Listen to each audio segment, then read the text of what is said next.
We are Locked On Houston Astros, and we hope that you join us for a daily Locked On Astros podcast. My name is Eric Huysman. You can find me on Twitter at Eric Talk Stros. You can find the show at Locked On Astros. Your team every day. Brett, where can they find you on Twitter?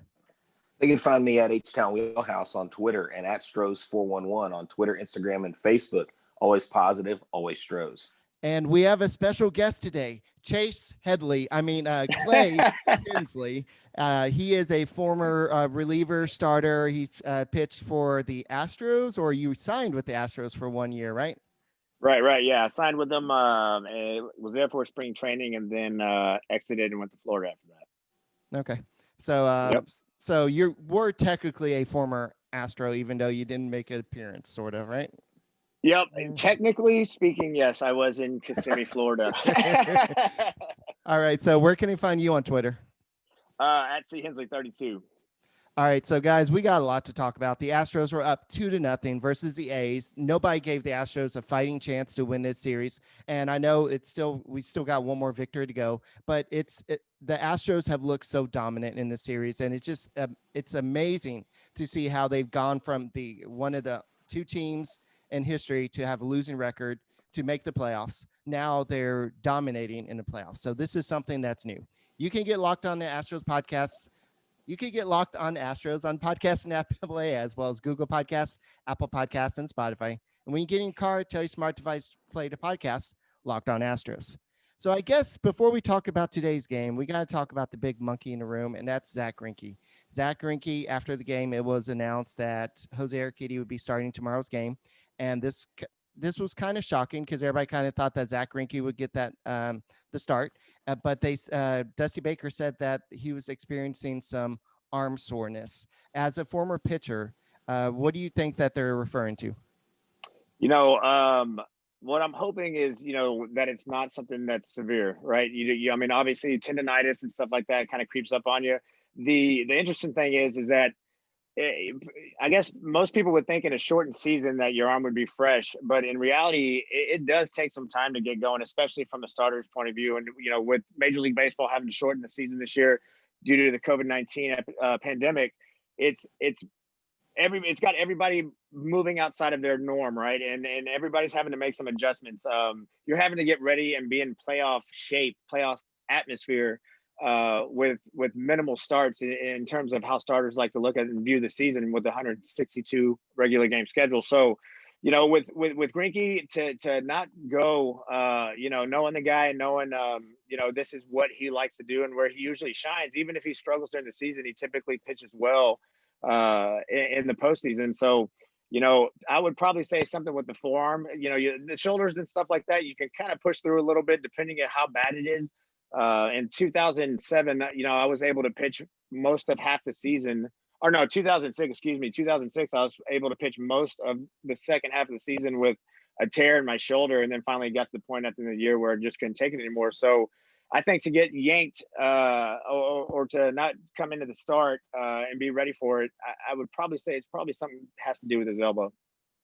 Who knows, though? I mean, we're speculating at that point. No, yeah, definitely. I was actually shocked when I saw that. I saw, Baker's comments afterwards, and that's kind of the last thing you want to hear.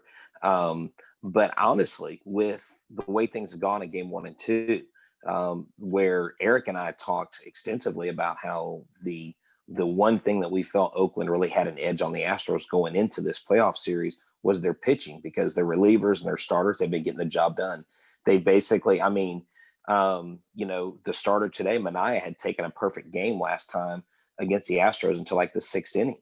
And I was like, this is going to be a low scoring game. I picked the Astros to win 3-2, but I didn't pick them to go up like they did and to stay up. And it's somewhat of an anomaly like we're seeing with Zack Greinke.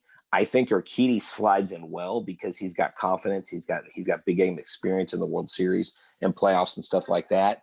But at the same time, you wonder if Greinke is out, then is he going to be out just until Game 4? Is he going to be out until ALCS, or is this going to be another long-term deal?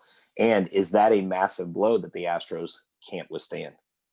Well, I don't think that. I think it's probably too early to call right now in terms of is he going to be ready for the rest of the year, going into the championship series and then and World Series and whatnot.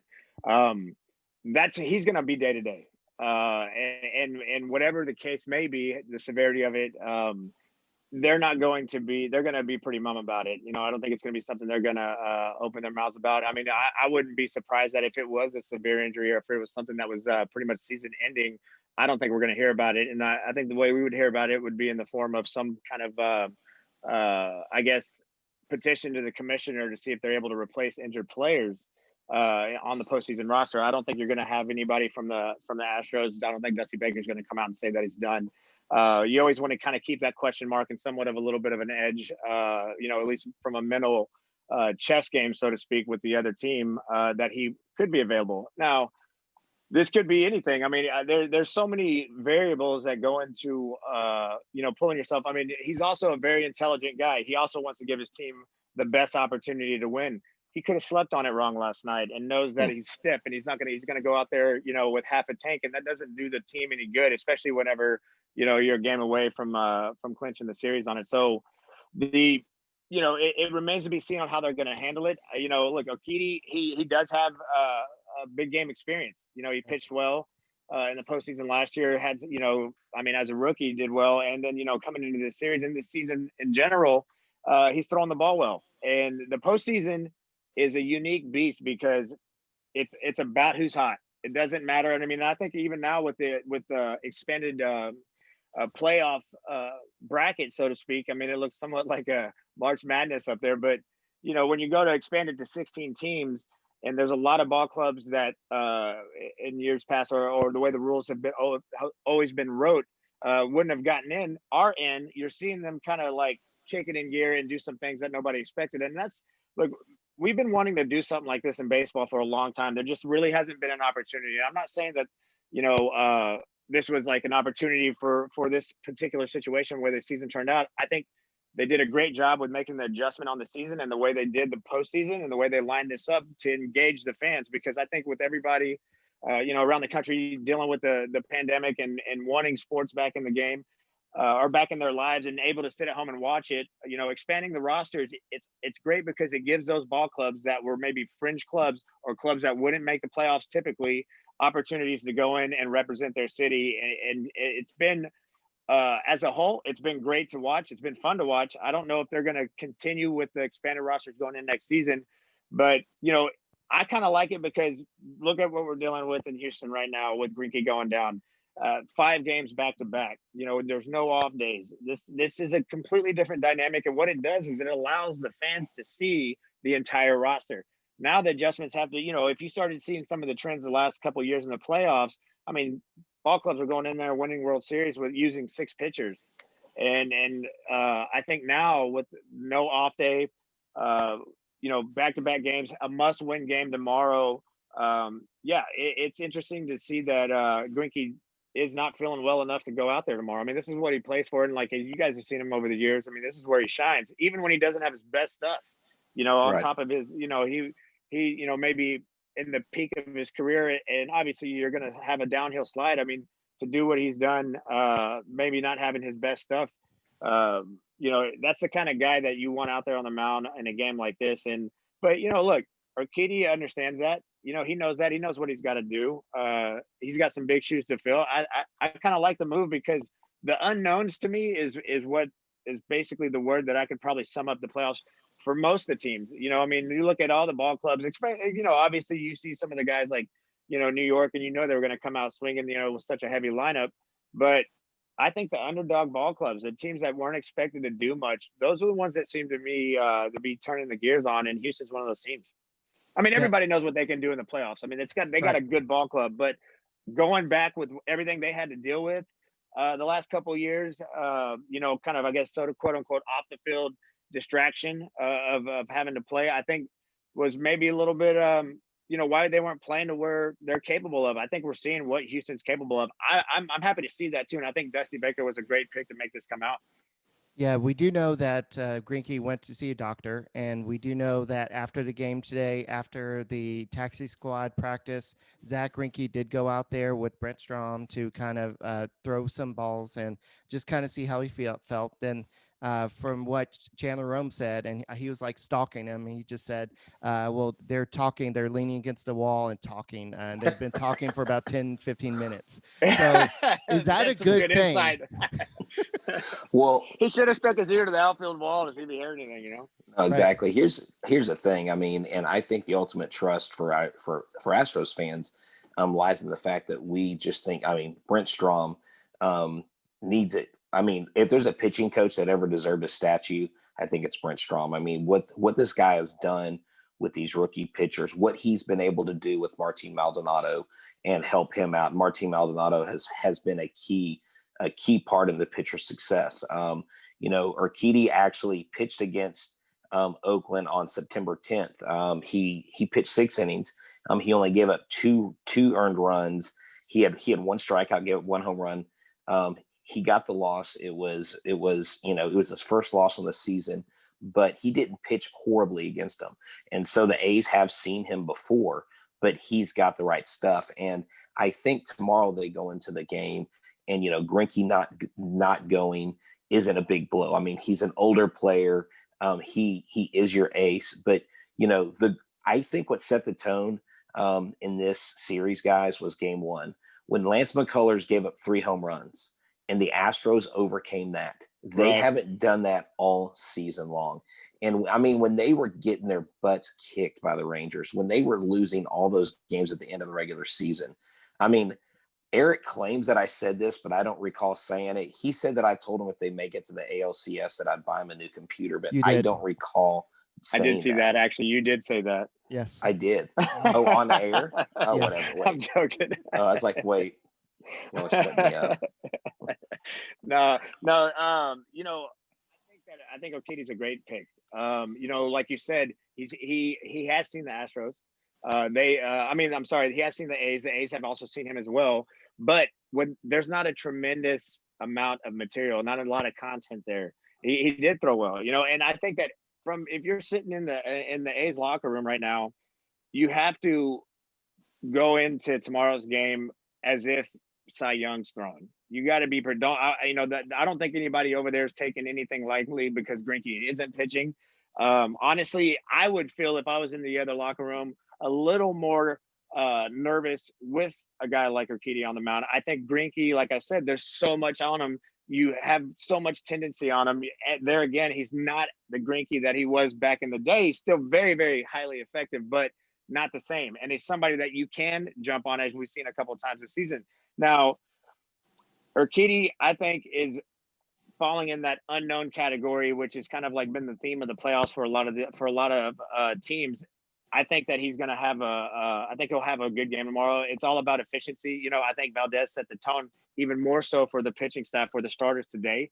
Yeah. And that's something you want to keep carrying on. You got to keep this momentum. And that's one of the things about the 5 games back to back, where that gets scary, because once you get a team with momentum, boom, they're off to the races. And, like you said, having that comeback win and then coming back today and then throwing the way that he did, Valdez did it, and then having the 2 home runs. I think this team's got this reminds me of the Houston Astros of, the last couple of years, especially when they went out and cleaned house a couple of years ago. So I think it's going to be scary for them tomorrow. I think scary for Oakland. I know that you played for Dusty Baker before, and he had a quote today. He said, "I've been up 2-0 before. You got to put them away when you got a chance. If you let them get off the mat, these guys know how to win. We'd like to win it tomorrow and not get any drama in Game 4 or Game 5. We know it's not done yet." And that's kind of what you're talking about right there. You don't want them to get the momentum, because if they have this comeback victory tomorrow or they win pretty big tomorrow, that would kind of lead into Game 4 and Game 5. So that's basically, you just kind of confirmed what Dusty Baker said. Talk about Framber Valdez. He's somebody that I've said we need to get rid of him several times, just because he didn't look like he had any clue. I know Mike Trout said that he had one of the best curveballs in the game, and we kept on hearing that. And we're like, okay, well, when is he going to put it forward? So what has been the biggest difference you've seen this year from him? Well, I think that it's attacking the strike zone. And you know what he's doing a lot right now, and he did it in the game today, is pitching with the fastball. You know, like a lot of younger guys will get out there and they'll start trying to throw a lot of the off-speed stuff early because they're afraid of getting that fastball hit. But he was pitching in and out, throwing with 2 strikes, you know, front door fastballs to righties, freezing them. That's what I like to see. And now if you look at his stuff, I mean, that's the reason why they, you know, when you were saying that you like, you know, hey, you were talking about getting rid of him. When's this guy going to show up? I think he showed up big today. And in one of the bigger games, probably of his career, you know, where it meant to keep that momentum going. I think that in and out, throwing strikes with that fastball, he was ahead of the counter lines, efficient, you know, which is a big piece of this. Greg Maddux taught me that, you know, whenever I was a rookie, is like, you know, everybody thinks you're so smart whenever you throw strikes, you know, kind of talking about everybody calling him the professor, but that's what he did. He threw strikes and he pounded the inside part of the plate. I don't see a lot of that anymore. You see a lot of guys always going away and always throwing their fastball down and away, then soft and away. And you don't really see a lot of people getting pounded in. And it's funny now because when you do go inside, these guys jump off the plate and act like you just try to hit them in their ear hole. And it's just the way the game's kind of transitioned. But seeing him pound the strike zone with 2 strikes, you know, not trying to throw you know, just a quote unquote a bastard pitch for the guy to chase. He's going inside, pounding that zone and hitting the black. And that's what I like to see it from a pitcher. No, yeah, exactly. You know, Framber Valdez today, I noticed when he was getting into a little bit of trouble towards the end in the late innings, he kind of stepped off the rubber and he just like took a deep breath, like he was focusing. Yep. And he talked a lot about extensively about he basically went to a psychiatrist and worked through some mental stuff. And Eric and I have like covered this before. Last year, my son and I got to interview. We got to interview, you know, Belak. We got to interview Josh Rojas and another pitcher for the Astros, Colin McKee at Round Rock, and we were talking to those guys. And Framber Valdez was pitching, and Carlos Correa was still down there doing some rehab. And Valdez looked bad; like he had like 8 walks. He only had 1 strikeout. And I looked at my son, and I was like, he doesn't look comfortable on the mound. Like he just looks like he's lost. And even when he got pulled up last year, he just looked lost. And you almost hate to see that in a young pitcher that's got so much promise ahead of him, and he just can't find it. And I literally, you know, Christian Javier the other day, I was like, trust your movement over the plate. He was throwing everything to the, you know, outside, inside, outside, inside. But then when Brent Strom came out and talked to him and he started placing that fastball over the middle of the plate, he's got that movement. That ball doesn't go straight. It curves. It has its different, got a little run to it. Yep. Yeah. And I was like, you've got to trust your stuff over the plate because you can't always get them. I mean, these are major league hitters and you know it probably, I mean, you know it more than we do. These guys know what to look for because what is it that guys are teeing off in the playoffs right now? It's all these sliders. It's all these curveballs. Yep. Oh, I mean, they are taking the off-speed pitches and just crushing them. Well, I mean, look at Springer's home runs, you know, his backdoor hanging slider today, falls up and out of the zone. So it's funny that you touch on that because, so, you know, I was kind of like a power sinker guy. And when the ball's moving and it's diving, the problem is from a young pitcher standpoint, and that's kind of what the big question mark, I think, was probably with a lot of even the bullpen and some even pitchers like Valdez, like you're saying, is trust your stuff out over the plate. But it's so hard to get up there and do that. When Pujols is towing in there, you know, you're like, you want me to throw this over the plate, you know, it's So that's that getting over that mental block, which I can completely understand him going to see a psychiatrist because the reality of it is when you get to AAA or when you get drafted in general, you have the ability to pitch in the big leagues. That's why they drafted you. That's why you're there. Now, you know, it's learning how to pitch as you come up through the levels. And then when you get up to a certain point like AAA and get to the big leagues, it's about how you stay. And it's all between the ears. You know, it's like you almost have to be delusionally optimistic and confident. Even if, you know, you go out there and you give up 10 runs, you're like, well, you know, I did have a good changeup though, you know, and even though it's not really even about the changeup, it's a constantly, even in the game, you're constantly having to talk to yourself in a manner that quite honestly, it has to be coached or taught to you to do because it's not normal human nature to get out there and tell yourself, you know, fastball down and away, throw yourself a good located ball on the black down and away. What you're usually saying is like, don't leave this over the plate, you know? And Right. and that just little self-talk of that dynamic is so big when it goes to make that pitch. So, guys like Valdez, you were down there, you saw him pitch, he was getting torn up a little bit and he just didn't look comfortable. It's because he wasn't. He was still trying to figure it out. He's probably had a lot of success as he kind of came through the system, then probably hit a little bit of a wall in AAA, gets called up for a little bit, and then goes back. And then that's a whole nother mental dynamic because now you just went from the show to back here, and you're just like, it's being, it's a blow to the ego. It's a big piece of humble pie that you have to eat, and then you got to go out there and pitch and put up numbers again to get called back up. So, that dynamic is difficult. I think that it's a big difference of why guys stay and why guys get called up, and then why you sometimes don't see the true capability or talent that you see in a player. You're like, why can't he get this done? It's a lot of it's all between the ears. That was one of the things that kind of made me apprehensive or nervous about some of the Astros roster over the last like 3 or 4 years. But what also helps with that confidence is your offense going out there and scoring runs, because then everybody's having fun. And when you're having fun, it's a little bit easier to make that switch. And look, I mean, the reality of it is you're always going to be in the weeds out there, man. You just never be too high or too low, and I think Valdez has kind of probably found some of that coaching in the offseason.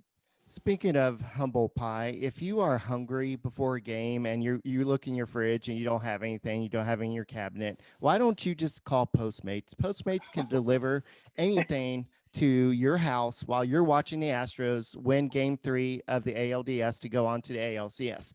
Anything you're craving, Postmates can deliver. They're the largest on-demand network in the U.S. and offer delivery from all restaurants, grocery and convenience stores, and traditional retailers you could possibly want or need. No more trips to the store. Download the apps for iOS or Android for free. Browse local restaurants and businesses and track your delivery in real time. For a limited time, Postmates is giving our listeners $100 of free delivery credit for your first 7 days. To start your free deliveries, download the app and use the code Locked On. That code is Locked On for $100 of free delivery credit for your first 7 days when you download the Postmates app. Anything you need, anytime you need it, Postmate it. Download Postmates and save with the code Locked On. We're talking about the mental aspect of the game, and the great quote from one of the all-time greats, Yogi Berra. Baseball is 90% mental and the other half is physical. Right. I mean, that's one thing that I learned growing up. That hold on one second, Sammy, come get the dog. Hold on. Okay, edit this, Eric. Yeah, sorry, my son's not even watching the dog. Hold on. We got a call to the bullpen for the dog. Yes, something like that. Or I guess kind of toss them out. I'm doing this right here. I'm gonna call her right-hander. All right, no. So what I was gonna say in that was, a coach told me one time, I don't know if they're still there, but the head volleyball coach at LSU was telling me that there's 2 different kinds of athletes in the world. There's good athletes and great athletes. And great athletes were the good athletes that were able to get over their own mistakes and get over their discouragement. And she said that there's a lot of great athletes that never become great because they can't get past themselves. Right. And, we may be seeing someone like Framber Valdez become a great pitcher. And I'm not saying I'm not like trying to call it and jinx him or anything, but I think, right. But I mean, I think if he's able to get past this and build on it, and he's that strong, and it is a big deal to have Mike Trout complement your curveball. I mean, that's massive. I mean, he is a generational player, right? And so the Astros are doing exactly what I said they needed to do. One of the keys to victory against the Oakland A's was their pitchers had to pitch and their hitters have to hit. And as unprofound as that statement is, it means everything, because they haven't been doing that. And they have 9 minor leaguers. They have guys that didn't even go to AAA that are pitching in the majors, and they are handling it like seasoned veterans. And what helps is that this is what people forget. The Astros are juggernauts in the playoffs. The Oakland A's are still the Oakland A's in the playoffs. This isn't 1989. Mark McGwire, Canseco, Dave Stewart, and Dennis Eckersley aren't on this team. This is still the Oakland A's, and they have done this in the past. They have not been able to meet the challenge and go far in the playoffs. I hate to say it. I think the Oakland A's are a scrappy team in the regular season, but come playoffs, this is the Astros game to lose tomorrow, because I believe they have a Game 3 win written all over it. No, I would probably agree with you on that. The what I guess the only place where I would maybe have some sort of disagreement in that assessment is that, like Baker said, you can't lay down, right? You got to go in you got to keep the foot on the gas. I mean, this by any means is not over. Anything can happen. We've seen this happen before. It can happen in the playoffs, and if it ever is going to happen, most likely it's going to be the playoffs, because everybody's really fighting for something. And look, Oakland's got to go out and they have everything on the line tomorrow, so they're going at all costs. I mean, and just same to so to speak with Houston, but like if I was sitting in the Oakland locker room, this would be like, all right, you would almost hear that Rocky theme song in the background of your head. It's kind of like, hey, let's give them something to make a movie about. Mike Cameron used to always tell me that whenever I'd come up and give up a couple runs, he's like, do something they write a story about, and this is their opportunity. Is it going to happen against Astros? Personally, I don't think so, but it's going to make for a good game. I think that the overwhelming youth of Houston may be a little bit of a benefit, because there also comes a level of ignorance, right? Right now they're winning and having fun. So, right. There isn't a lot of salty vets out there that have dealt with the postseason, maybe making it a little too serious. These guys are out there having fun. They're having a good time. I mean, you see them high-fiving, and the way they're winning ball games right now. And in my mind, look, bullpens, they win championships. And right now that bullpen's pretty strong. Something that may have been somewhat of a question mark in terms of not stuff or ability, but more so of having that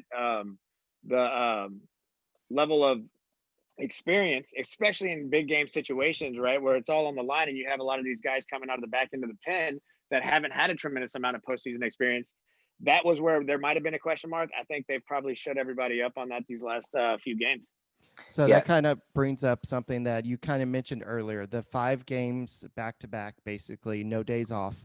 How do you manage a bullpen? I know before the game, Dusty Baker said that Anoli Paredes was not available, but what did he do? He came in. It was a close situation. They had to lead, and Baker trusted him. Then he brought in Ryan Presley. So that's back-to-back days that they use him. If the Astros have a lead in the game tomorrow in the 8th inning, are they going to do the same thing? Absolutely. Because when you start the playoff atmosphere, it's like opening day. Every game's like opening day, especially whenever there were fans in the seats. But right now the Astros have a lot to kind of prove it, so to speak, to get the monkey off the back. And if I'm in the bullpen and we're in the playoffs, we walk in that day, manager asks, how you feeling? I'm ready to go, Skip. And then you're in. He's going to ask these guys how they feel. And, look, there hasn't been a tremendous amount of pitches thrown out of the bullpen. And the good thing is we do have the starters that have gone late. There was a time when I was with San Fran, and I went back to back to back.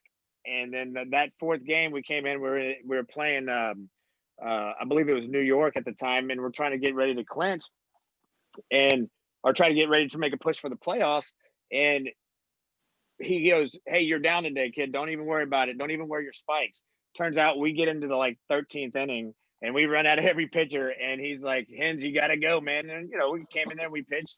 And the point is that I was hanging, 3 days in a row. And when we went in that 4th game, we ended up getting the win. I got the save on it. But the adrenaline was all kicked in, right? Yeah, I mean, I didn't feel any pain. I was ready to go. So I think that's going to be the same for a lot of these guys. I mean, these guys, there hasn't been a tremendous amount of pitches thrown in the innings. Everybody's been somewhat efficient. And, yeah, you better believe that, they're going to walk in and ask how they're feeling. They're going to say they're ready to go. And, well, and Baker's going to use it. No, yeah, I think also, and you can actually speak to this from your experience. But there is talk, guys like me who have never played at a high level, where we talk about like high stress level innings and low stress level innings.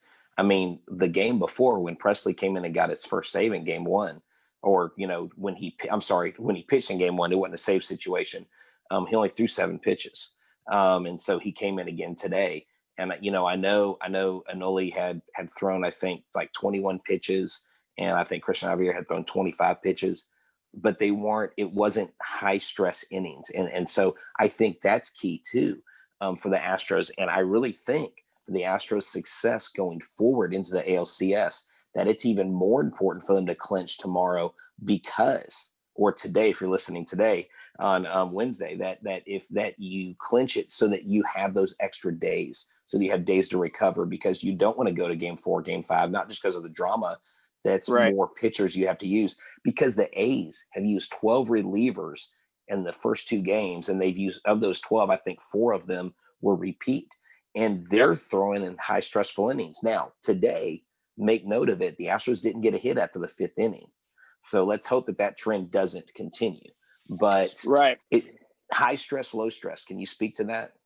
Well, so the high stress, look, every inning right now is high stress, right? True. I mean, even if these guys come out and throw 7 innings, it's a high stress situation because everything's on the line. Now, the pitch count is very important, right? I mean, the stress level of runners on, no outs, whatever, and you come into the game versus you having a clean start of an inning is no different in terms of pitch count, right? So if you go out there and you throw 7 pitches in a high stressful situation, or you go out there and you throw 7 pitches in a game where you're up 3 to 4 runs, it doesn't matter. In the playoffs, it's a 0. You got to pitch like every inning is runners on, no outs. You got to attack every pitch the same way.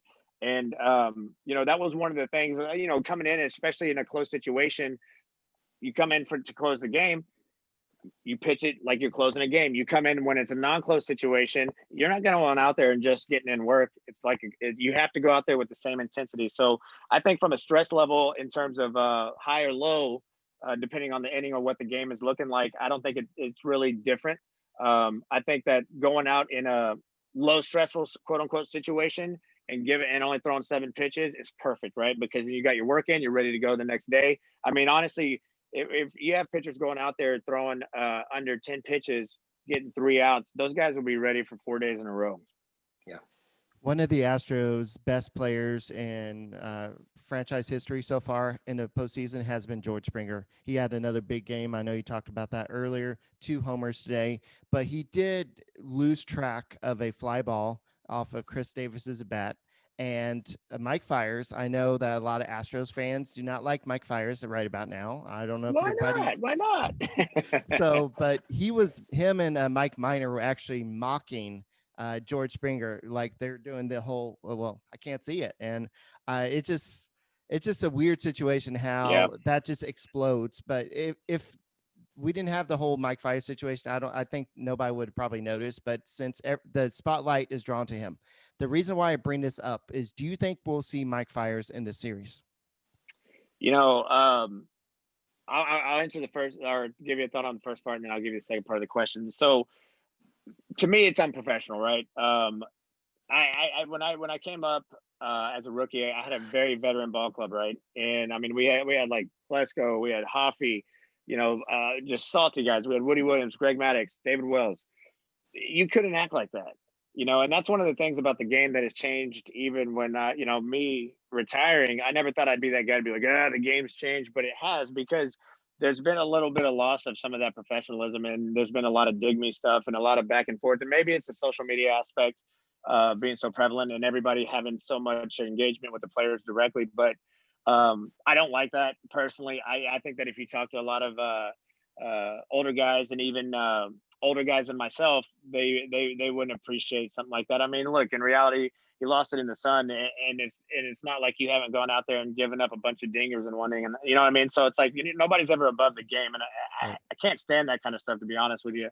And it just kind of gives you another little notch in my book in terms of what kind of character you're dealing with when you're talking about Mike. And I'll say it because it's not professional. We're in the playoffs, things happen. Lost it in the sun. It wasn't like he was just out there, not making a bad pattern on it or something like that, or not missing the ball. I mean, look, the ball ended up going out, right? Yeah. So it's exactly. So it's not like he dropped it or hit off the wall and it could have been caught. I mean, it was a home run. Maybe had a chance to rob it, but even in itself, even if it was tracking it, that's tough to do. So to do that just kind of speaks, I guess, a lot about the individual. Yeah. As far as like the second part of that, where if he's gonna be in the series, I don't know. Melvin said that it's, even during the season, it just kind of worked out that way. And, I got to believe that if you're running out of pitchers or you're losing, I think everybody's on deck. So I think Houston fans would like to see that. I would love to see, because we love hitting off at him. He's apparently very hittable. As long as he doesn't have Pine Tar in his hat to assist in a no-hitter. Anyways, yeah. I digress. But no, but seriously. So hey, I was gonna tell you, I didn't realize. This is kind of a personal caveat. I didn't realize you were a graduate from Pearland High School. Oh yes, yeah, very cool. I was raised out here, man.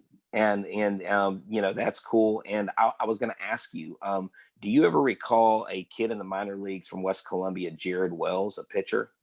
Jared Wells, one of my good buddies. All right. Well, Jared Wells was in one of my youth groups when I was a youth pastor down in Brazoria. Really? And yeah, I was looking at your bio and I was like, I think he probably knows Jared Wells. And I remember when Jared was in spring training, he's minor league pitcher of the year. And, he had a tough road. He made it, but he had a tough road with injuries and stuff. But, and using that to kind of caveat back into the conversation, seeing all these injuries this year, 2020 to me has been a blessing and a curse. I think it's been a blessing in that we get baseball, that, as a fan, we're greedy. We want to watch sports, but at the same time, it's almost been a curse. It's almost been like a bad thing, because there's been so many injuries to so many key players. And do you think the reverberations of this shortened season and the way these playoffs are just hyper speed, do you think we will feel the effects of that over the next couple of years? Or do you think like it'll just be a new season, kind of like we did, and just pick back up where we left off? Okay. Well, so first of all, I want to say Jared is like the salt of the earth, man. That guy's like a brother to mine. So you know, we actually, him and Molly and the kids lived with me in a house in Scottsdale when we were in spring training. Yeah. So very close to the guy. Recently he sent a picture of himself standing on the outfield wall. I guess apparently they had our pictures up at San Jack painted on the wall or whatnot. So yeah, I saw that. Yeah, he's a beauty, man. I love that guy to death, and just want to say that about Jerry. He's a class act guy. One of the injuries that he was dealing with was kind of new at the time. Was whenever everybody had the kind of misplaced rib that was affecting the shoulder, and it was really tough to diagnose. And that's kind of where his issues were, because everything was just misdiagnosed until it almost was kind of too late. But he had some really good stuff. It was fun to watch him pitch, and we were teammates in the minor leagues for some time as well in the big leagues. But so yeah, cheers to Jared, man, an awesome guy. But going into the season, I feel like it's just been, I feel like we're drinking baseball through a fire hose almost, right? I mean, there is some good aspects to it, but there's a reason why there's 162 games on the schedule, believe it or not. And there's also a reason why spring training is as long as it is, because it is to get the pitchers ready. It basically the hitters to come in and they start swinging the stick, and, they kind of start getting a feel for their swing pretty quickly. For them, it's about getting conditioned, about playing, all the innings when you get towards the end. That's why you see the buildup going from guys starting the game and, getting pulled after a couple ABs or one AB, into the transition towards the end of spring training after 6-7 weeks of it. They're playing full games. You have pitchers going out and getting their innings stretched out. The spring training was short, right? And I think there was a lot of unknown in terms of what was going to happen with the season in general. I mean, honestly, even when they had announced that there was going to be a season, there was actually some behind the scenes talk that maybe we jumped the gun, because the pandemic was starting to kind of spread pretty rapidly, and they didn't know if it was going to work out. But I think they kind of watched a little bit how the NBA was doing some things, and kind of followed that in terms of keeping the health of the players. I mean, I think they've done a really good job with what they were handed. I don't think it'd be something that's going to linger on for injuries. I just think that a lot of the injuries are due to players not having the time needed, or that, and it's not even necessarily that it's the time needed, but maybe the time that everybody's used to. Their bodies are used to that. A lot of these guys have been doing this their entire life, especially professionally, maybe the last 5 or 6 years. So your body gets kind of accustomed to getting itself ready and understands it. I think everybody, just like yourself and most fans, was excited to get back on the field. So I think there's a little level of rushing the bodies of the players to get ready, and the players rushing it themselves. But everybody wanted to get out there and play. I don't think it's going to be something that's going to linger too on, unless we're dealing with some major structural injuries. But it seems like a lot of it's just kind of rushed season, so to speak. Right.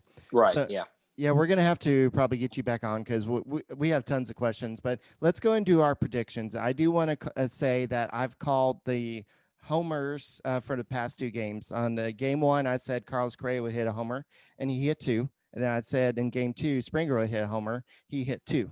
So I'm going to go ahead and go on that limb, and I'm going to go ahead and say it's Bregman's turn. I think Bregman's going to homer tomorrow and Springer as well. So we'll have to see what happens. But what do y'all think? Let's get our predictions for tomorrow's game or today's game if you're listening to this on Wednesday. I think not. Let me listen to your prediction, Clay. Look, I think that Houston's going to win this ball game. I think it's going to be a ball game. I think the score is going to be 6-2. Is what I think, and I think that it's a good pick on Bregman with that. Caught one in the forearm. Don't know how he's feeling. I think that I like Springer going yaya again tomorrow. I think he's going to go deep. I'm going to call Springer on that one. He's going to hit a homer. I think we're going to see a great Urquidy, and I think the bullpen's going to come shut it down. They're going to keep the momentum going. So yeah, 6-2. 6-2 is my call. Okay, 6-2. All right, so we're going up Jesus Luzardo. He only lasted 3 1/3 innings against the White Sox. He gave up 2 home runs. So I'm gonna go with y'all on George Springer. I'm gonna go with you on Bregman, and I'm gonna go out on a limb, and I'm gonna say that Jose Altuve is gonna come back, and he's gonna hit a home run. It may just be a solo shot, but he's gonna hit one out of Dodger Stadium, and I think the Houston Astros win 10-4 tomorrow. I'm gonna give them 10 runs. Wow. I like it. Yeah, just who's hitting the 10 home run dinger? Yes, who's gonna hit the 10 run dinger? Well, it's off Mike Fiers. That's all I know. Yeah. Hey, yes. Right, as long as off Mike you guys Fiers. Will be happy. Hey, one thing I want to say real quick about Altuve is he is deadly at the plate, obviously, right? But what I love about the guy is that even when he's not the one that's out there leading the offense or leading the stride, he doesn't take it into his defensive play. I mean, and that's one of the things I think that a lot of younger guys are watching as well. Yeah, definitely. All right, so I believe, correct me if I'm wrong, if the Astros do go on to the ALCS, it would be at the Padres Stadium, right? Or is it going to be Well, yes, you're absolutely right. I think it is at Petco. So can we put a petition to keep it at Dodger Stadium so George Springer can keep on hitting home? Yeah. Hey, the ball flies a little bit in Petco now, man. And also, I just want to say this. Tomorrow, can we just stay in the visitor clubhouse? Because apparently the Dodgers and some of the Dodgers workers didn't want they were so glad that the A's were the higher seed because they didn't want the Astros in their dugout. Those horrible cheaters. But yet, Mookie Cheaters Bets, I'm sorry, is on their team. But whatever. So let's just stay in the visitors dugout. Let's call it let's call it Dodger Stadium, but call it George Springer Field. And move on. I mean, let's just move on. Let's just kick butt and take names. I love Dodger tears. I love Dodger fan tears. It's just Dodger dogs. You like Dodger dogs? I hear they give you dysentery, but I digress. Right? No, it's hey, honestly, you want to get in and out of the LA locker rooms are kind of but at the same time too, you hear all the people maybe saying that they don't want this or that in the clubhouse, but I bet they like them clubhouse dues when they get paid. So it is what it is, right? Would they really make them switch locker rooms? Absolutely not. I don't think they would. Okay. I think it's just the home game, just for the last at bat, and that could mean. Yeah, I just don't see that happening. So, my prediction, I think it is going to be a kind of along with Clay said, 6-2, but I'm going to go ahead and go with 5-2. I just think that's.